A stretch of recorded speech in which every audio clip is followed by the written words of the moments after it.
Sur les 116 000 réfugiés centrafricains au Cameroun, quelques 86 000 vivent dans l'est du pays.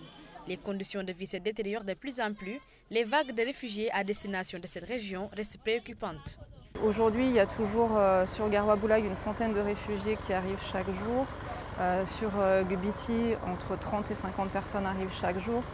Il est difficile de pouvoir prévoir combien de personnes sont encore en train d'attendre de pouvoir passer la frontière. Selon l'évolution de la situation en Centrafrique, on peut attendre qu'il y ait encore un afflux de réfugiés, mais on ne peut pas le prévoir. La situation sanitaire qui prévaut dans ces camps de réfugiés devient ainsi un véritable problème pour les organisations humanitaires. La situation sanitaire des réfugiés est préoccupante. Ils arrivent souvent après plusieurs mois de marche, traumatisés psychologiquement et dans un état de santé très mauvais. Parmi ces réfugiés, les plus vulnérables sont les enfants âgés de moins de 5 ans.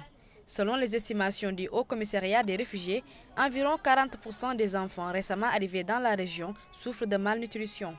Nous sommes débordés, il y a beaucoup d'enfants et par jour il y a au moins 8 admissions. Et par semaine, on a au moins 5 sorties. Donc ce qui fait que les chiffres ne font qu'augmenter.